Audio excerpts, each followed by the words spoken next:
Good morning मेरे प्यारे बच्चों। आज हम लोग क्लास 11th में 3.4 के कुछ सवाल जो है बच गए थे, आज हम उसको पढ़ने वाले हैं और आज हमारा चैप्टर यहाँ से खत्म हो जाएगा। आज चैप्टर जो मेरा यहाँ से खत्म हो जाएगा, फिर हम कोई अगला नया टॉपिक पढ़ेंगे।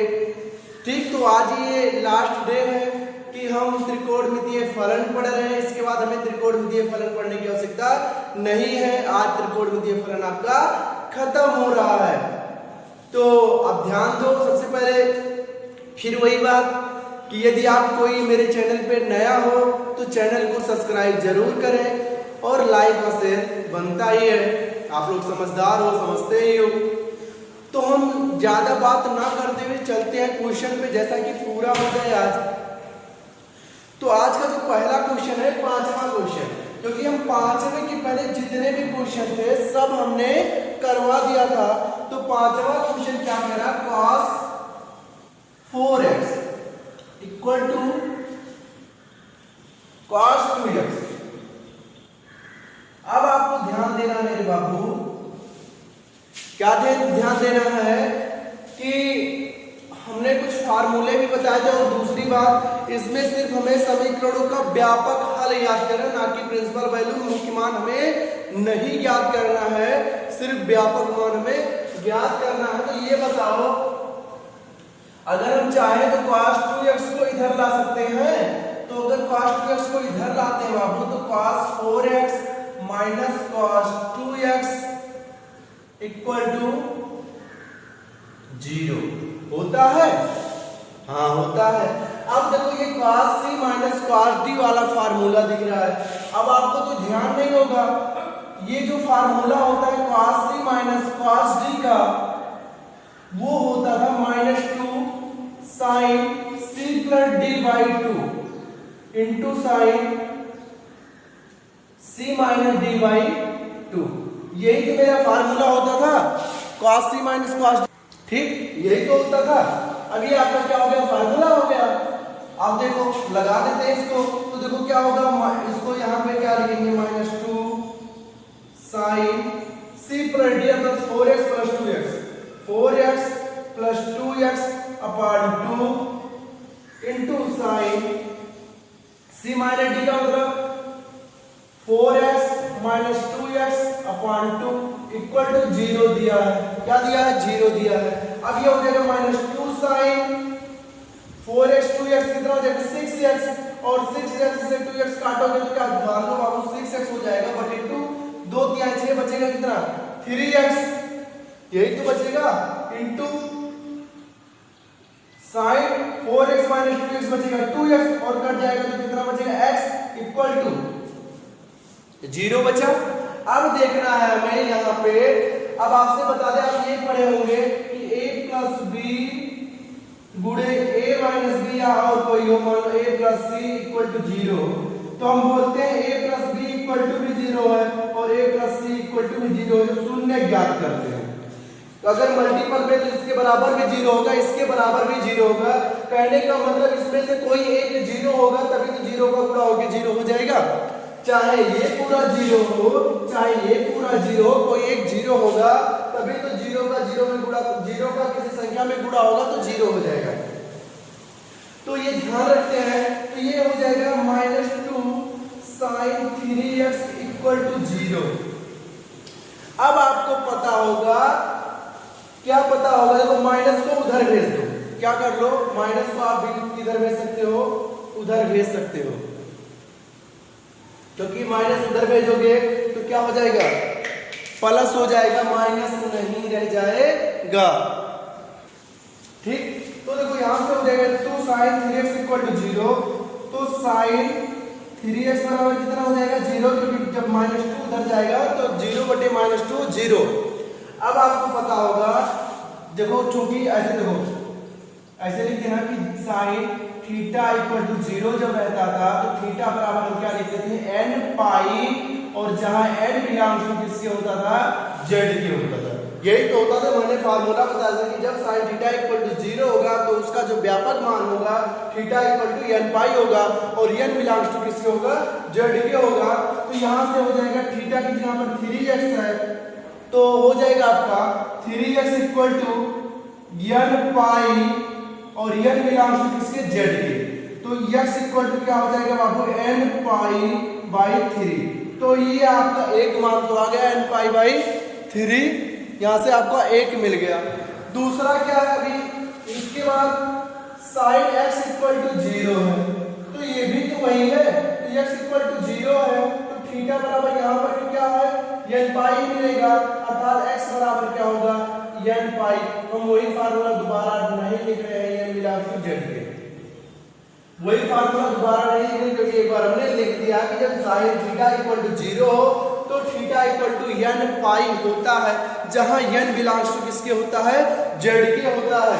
ठीक है, क्योंकि हमने पहले ही इसका फार्मूला लिखवा दिया था। तो इसके पिछले वाले वीडियो में जो बेसिक बताया था उसमें बताए थे आपको, अगर वो नहीं देखे तो पहले उसको आप देख लो तो और समझ में आएगा।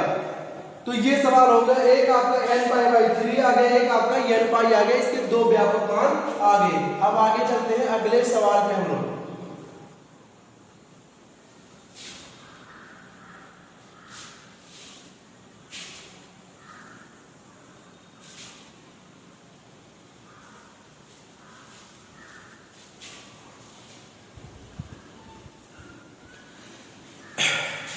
इसका जो अगला सवाल है बाबू वो क्या कह रहा है, देख लेते हैं हम लोग।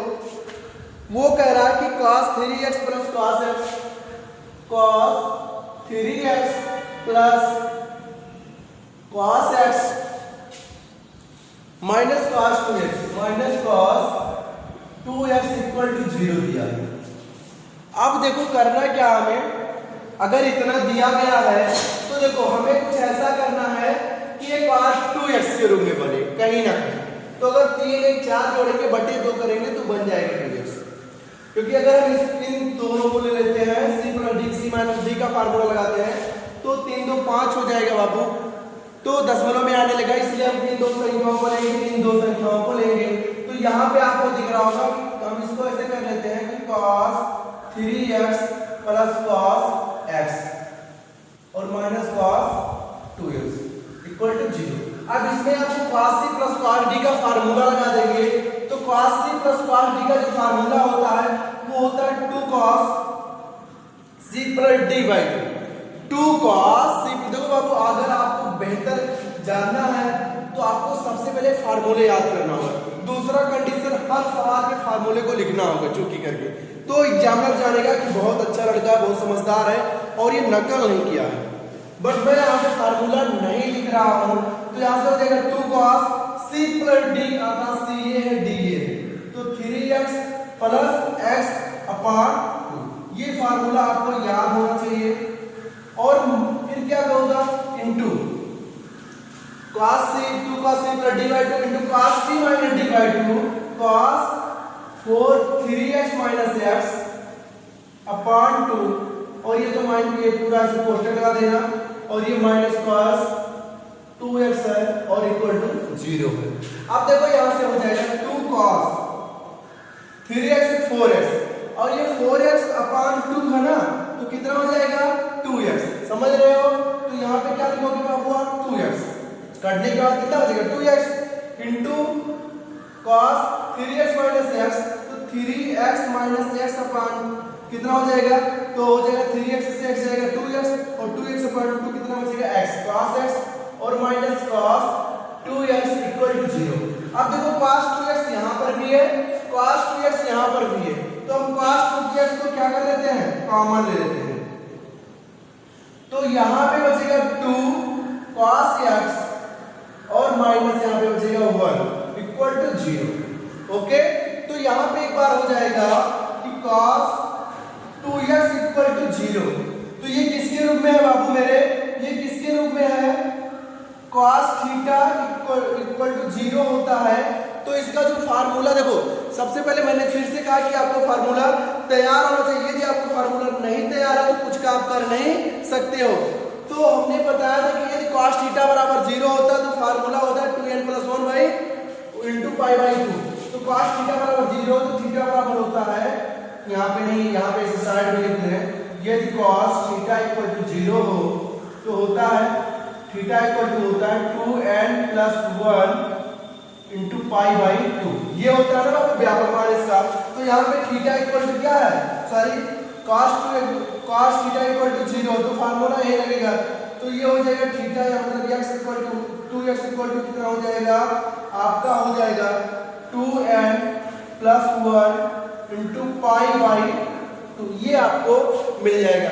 अब ये मिल जाएगा तो 2 को उधर भेजोगे तो x इक्वल टू 2 चला जाएगा बटे में जाएगा तो 2 से गुणा हो जाएगा। तो 2n + 1 और गुणे पाई बाई 4। तो ये आपका मिल जाएगा, आंसर मिल जाएगा आपको x बराबर 2n + 1 गुणे पाई बाई 4। इसका आंसर आपका हो जाएगा। अभी इसके बाद क्या बचा है, इसी में और भी बचे हैं। क्या बचे हैं, 2 cos x -1 = 0। तो ये भी तो क्या है, लेकिन ये उस तरीके से नहीं, क्योंकि 2 cos x = 1 उधर जाएगा तो प्लस में 1 हो जाएगा और cos x = आपका मिल जाएगा 1/2।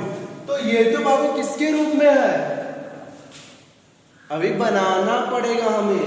तो देखो आप इसको लिख सकते हो cos x = cos और 1/2 को क्या लिख सकते हो बाबू, 1 cos 1/2 का मतलब होता है पाई बाई 3, क्योंकि cos 60 अंश की वैल्यू 1/2 होता है, तो cos पाई बाई 3।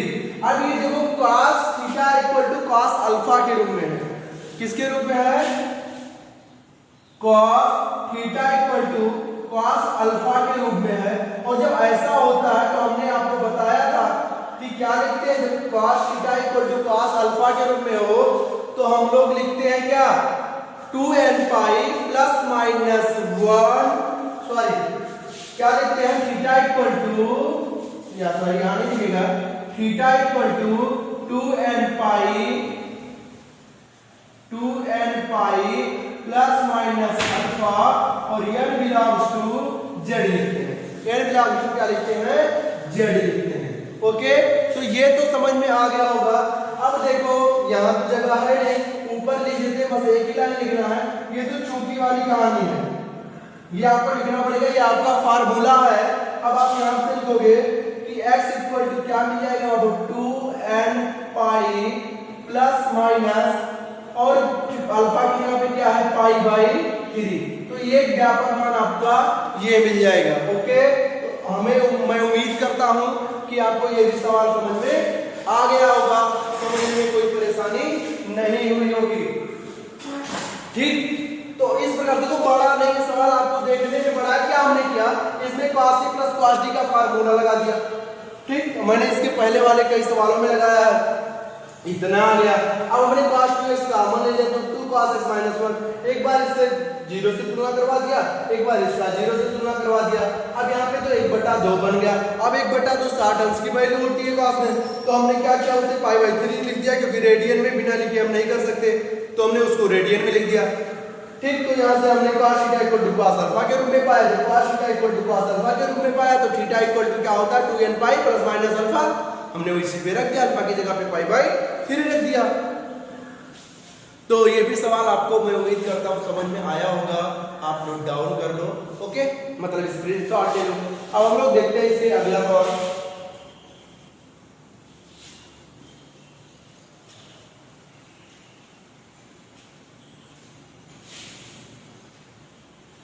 अब इसका अगला सवाल जो है बहुत बेहतरीन है, सभी बेहतरीन थे, ये भी बेहतरीन है।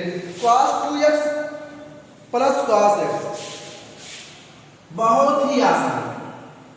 cos 2x + cos x, okay, = 0 दिया। अब देखो क्या होगा इसका, अब यहां से देख लेना, cos 2x का एक फार्मूला होता है, क्या होता है, cos 2x = होता है 2 sin x × cos x।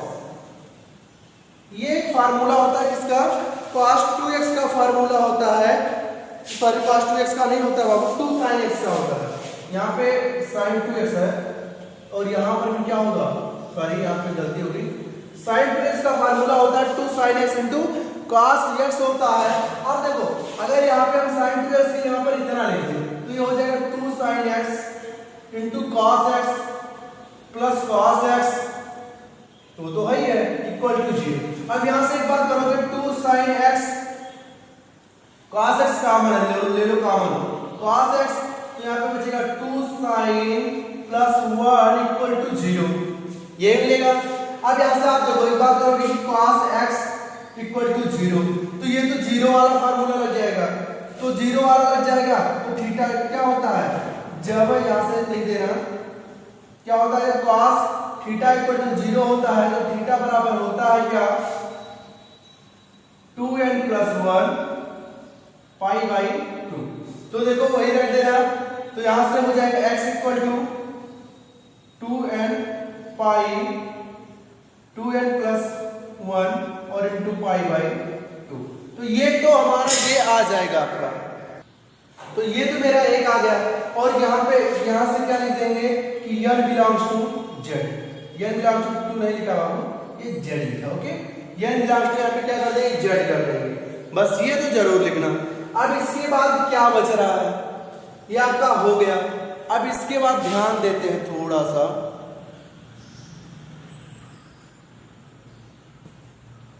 आगे देखो यहां पे लिख देते हैं, बच रहा है आपका 2 sin x, 2 sin x plus 1 equal to 0।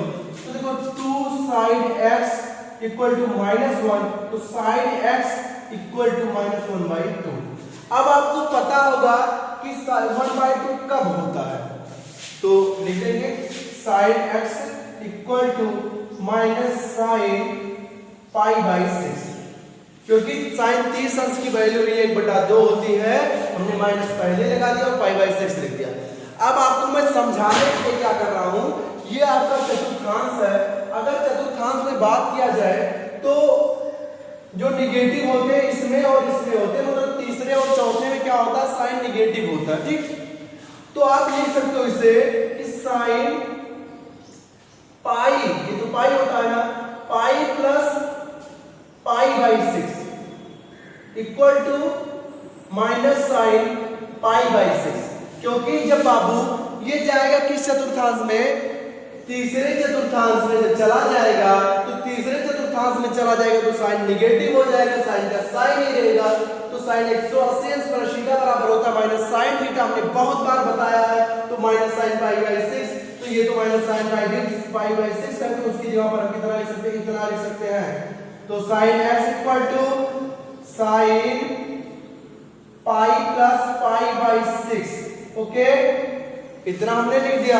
अब ये हो जाएगा sine x equal to sine 7 π/6, 6 कम 6 7, तो 7 π/6 यहां से आपको मिल गया। अब आपको दिख रहा होगा मेरे बाबू कि ये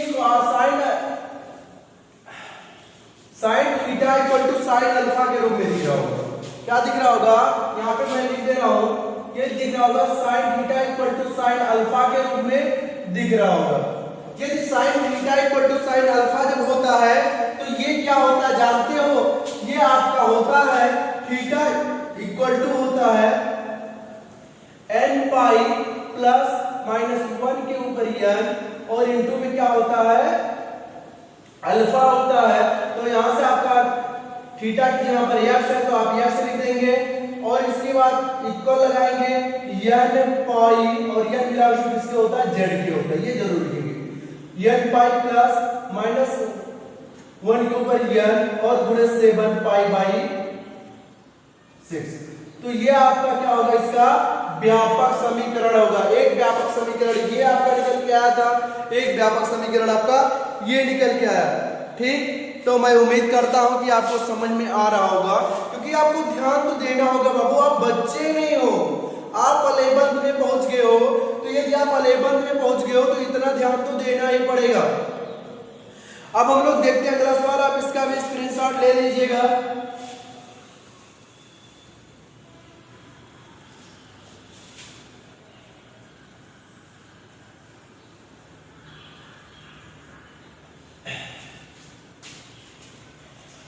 अगला सवाल क्या कह रहा है आपका, कह रहा है कि सेक स्क्वायर 2x, मतलब 8वां सवाल, सेक स्क्वायर 2x बराबर 1 माइनस tan 2x बराबर 1 माइनस tan 2x, ओके। तो इतना दे रहा है। अब हमें क्या करना है मेरे बाबू, कुछ ऐसा करना कि जैसे काम बन जाए, क्योंकि सेक वाले का तो फार्मूला मुझे पता नहीं है, तो इसको टेन में बदलो। तो आपको पता होगा बाबू कि sec square a theta minus tan square theta equal to 1 होता है, और sec square theta equal to होता है 1 प्लस टेन स्क्वायर थीटा, यही तो होता है। तो हम सेक स्क्वायर थीटा की जगह पर इतना लिख सकते हैं, तो चूंकि में हमने लिख दिया, ठीक। तो देखो सेक स्क्वायर 2x है, थीटा की जगह पर 2x है, तो लिखेंगे 1 प्लस, क्या लिखेंगे 1 प्लस नहीं लिखेंगे, हाँ माइनस उधर जाएगा प्लस हो जाएगा, तो लिखेंगे 1 plus tan square 2x, 2 theta की जगह पर क्या है 2x, तो 2x बराबर 1 माइनस tan 2x, 1 से 1 कैंसिल हो गया, बचा tan स्क्वायर 2x और tan 2x को इधर लाओगे तो माइनस है तो प्लस हो जाएगा, और ये हो जाएगा tan 2x, इधर क्या बचेगा 0 बचेगा। समझ में आया? tan 2x यहां से क्या है, कॉमन है दोनों में, तो बचेगा यहां से tan 2x अगर हमने कॉमन ले लिया तो यहां बचा tan 2x, क्योंकि स्क्वायर 2 बार tan 2x है, और यहां बचा 1 इक्वल टू 0। अब आप कह रहे हो कि अब तो लग गया सर, तो लग गया ना बाबू, अब तो लग गया। तो देखो, तो यहां से ये क्या होगा tan 2x इक्वल टू 0 होगा, तो ये आपका tan थीटा इक्वल टू 0 का फार्मूला है, और tan थीटा जब 0 होता तो थीटा बराबर n पाई p होता था, और n बिलोंग्स टू किसके होता था 0 होता है। थीटा इक्वल टू n पाई और n बिलोंग्स टू किसके होता है 0 के होता है। तो यहां से आपका क्या हो जाएगा, थीटा की जगह पर कितना है 2x है, तो 2x equal to n pi, तो x equal to n pi by 2, x equal to n pi by 2, और जहां n बिलोंग्स टू किसके है z के, जहां n बिलोंग्स टू किसके है z के है मेरे बाबू। ये समझ में आ गया होगा आप सबको। अब यहां पे हम देख लेते हैं अगला, ये दिया है tan 2x plus 1 equal to 0, तो tan 2x इक्वल टू -1। अब देखो -1, और tan माइनस कब होता है पाई बाई 4 पे, क्योंकि पाई बाई 4 पे तो प्लस 1 का होता है, मतलब 1 होता है ना, तो इसे लिख सकते -tan पाई बाई 4। कोई दिक्कत, माइनस हमने लगा दिया पहले, फिर से समझते हैं। अब चतुर्थांश में इसमें और इसमें tan पॉजिटिव होता है, इसमें निगेटिव होता है, तो इसमें लिखना होगा तो पाई है, तो हमें कहना होगा, अगर हम ऐसा लिखें कि tan pi minus pi by 4, तो आ गए ना दूसरे चतुर्थांश में जहां पे माइनस होता है, तो ये हो जाता है -tan पाई बाई 4। क्या हो जाता है -tan पाई बाई 4। तो हम इतने की जगह पर इतना लिख सकते हैं, तो ये हो जाएगा tan 2x equal to tan pi minus pi by 4। Okay, ये आपका हो गया। अब देखो क्या करेंगे, tan 2x इक्वल टू 4 पाई से पाई जाएगा, तो क्या बचेगा 3 पाई बाई 4। तो यहां से आपको मिल गया 3 पाई बाई 4 मिल गया। अब आपको ध्यान देना होगा, क्या ध्यान देना होगा मेरे बाबू, ये ध्यान देना होगा कि ये जो वैल्यू है ये tan theta equal to tan alpha के रूप में है। तो यहां पे हमने लिखना बोल रहे हैं tan 3 पाई बाई 4, ये tan theta equal to tan alpha के रूप में है। और जब ऐसे होता है तो हम क्या करते हैं, अगर देखो यहां पे नहीं दे रहा हूं कि जब होता है क्या कि tan theta equal to tan alpha होता है, जब tan theta equal to tan alpha होता है तो जो इसका फार्मूला होता है वो क्या होता है, n पाई प्लस अल्फा होता है। तो यहाँ थीटा इक्वल टू होता है n पाई प्लस अल्फा होता है, और जहाँ n बिलोंग्स टू किसके होता है, z की होता है। तो यहाँ से थीटा की जगह पे है आपका 2x है, और तो n पाई और अल्फा की जगह पे है 3 पाई बाई 4। ओके, क्या है, 3 पाई बाई 4 है। तो यहाँ से हमें और कुछ करने की बहुत ज्यादा तो आवश्यकता नहीं होगी, आवश्यकता भी है, क्या है, 2 को उधर भेजना है, हमें 2 को उधर भेजना है। तो भेज देते हैं x इक्वल टू 2 इधर जाएगा तो n पाई बाई 2 हो जाएगा, प्लस में 2 उधर जाएगा तो 2 चौका 8 हो जाएगा, दोनों में गुणा गुणा, अगर यहाँ पे गुणे का निशान होता तो एक ही में गुणा होता, लेकिन प्लस 2 का दोनों में भाग होगा, और यहाँ पे 4 नीचे 3 पाई बाई 8 होगा। और ये बिलोंग्स टू किसके है, z के, ये बिलोंग्स टू किसके है, z के है। तो ये आपका दूसरा व्यापक मान है, ये आपका पहला व्यापक मान है। ठीक, तो यहाँ तक ये भी आपको समझ में आ गया होगा। मैं उम्मीद करता हूँ कि आपको कहीं भी दिक्कत नहीं होगी, कि जो समझ में नहीं आया होगा। ओके, अब हम लोग चलते हैं क्या अगले क्वेश्चन पे। अगला क्वेश्चन का मतलब ये है इसी का लास्ट क्वेश्चन, इसका जो लास्ट क्वेश्चन है वो क्या कह रहा है, ध्यान देते हैं। ठीक, तो वो कह रहे हैं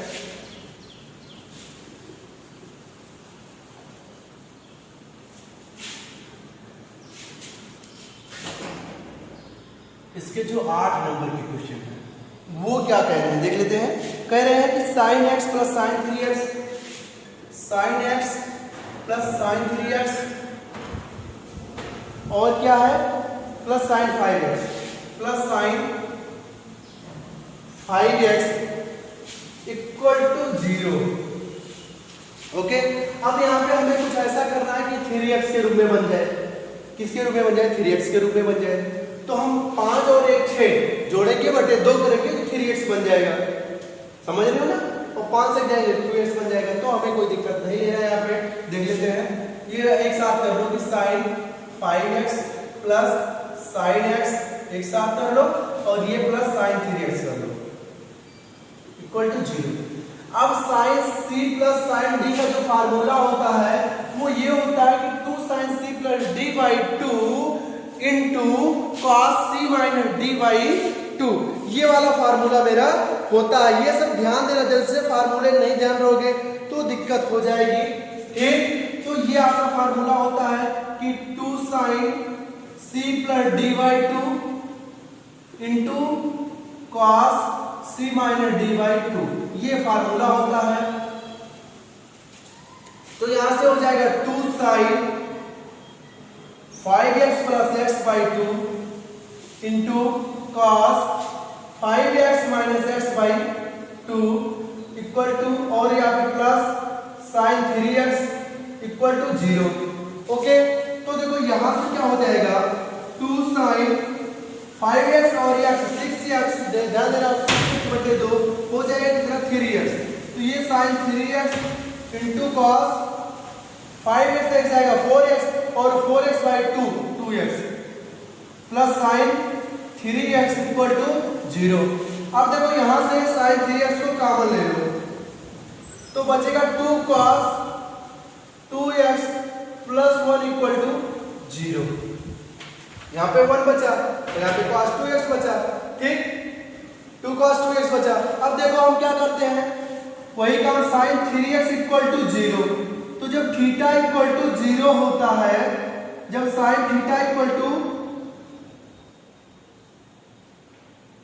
0 होता है तो थीटा इक्वल टू n पाई होता है, और जहां n बिलोंग्स टू किसके होता है, z के होता है। यही तो होता है मेरे बाबू। अब देखो यहाँ पे क्या कर लेते हैं, पहला वाला यहाँ पे लिख देते हैं। तो यहाँ से हो जाएगा 3x equal to n pi, तो x इक्वल टू आपका मिल जाएगा n पाई बाई 3, और n बिलोंग्स टू z के। तो ये आपका पहला व्यापक मान आपका निकल गया। दूसरे की बात करते हैं, यहाँ से हम दूसरा है 2 cos 2x plus 1 equal to 0। तो cos 2x इक्वल टू हो जाएगा मेरे बाबू माइनस -1 उधर चला जाएगा तो, और यहाँ 2 है तो cos 2x इक्वल टू हो जाएगा -1/2। अब आपको पता है कि -1/2 किस पे होता है, तो आपको पता है कि cos 2x इक्वल टू 1/2 मतलब 60 अंश, और 60 अंश का मतलब होता है -cos π/3, माइनस होता है ना -cos π/3। ये हो गया आपका। अब ये बताओ जब होता है क्या कि cos 2x इक्वल टू, अब यहाँ पे फिर से आपको वही चीज समझा रहा हूं बार बार कि अगर cos होता है इसमें माइनस होता है, इसमें माइनस होता है, और इसमें प्लस होता है, तो चाहे इसमें ले ले चाहे इसमें ले ले, बात एक ही है। तो हम ले लेते हैं दूसरे चतुर्थांश में, तो इसे क्या लिख सकते हो, cos π -π/3 इक्वल टू -cos π/3, ये मिल जाएगा, -cos π/3 मिल जाएगा। तो ये क्या हो जाएगा, हम इतने की जगह पर क्या लिख सकते हैं, इतना लिख सकते हैं, मतलब cos π -π/3। ओके, तो ये आपका क्या हो जाएगा, cos 2x equal to cos π/3 मिल जाएगा, बस 3π और पाई जाएगा 2π/3 मिल जाएगा। तो ये आपका मिल गया cos theta equal to cos alpha के रूप में। और जब cos theta equal to cos alpha होता है तो जो इसका फार्मूला होता है 2n पाई प्लस माइनस 1 क्या होता है, into pi by plus minus 1 into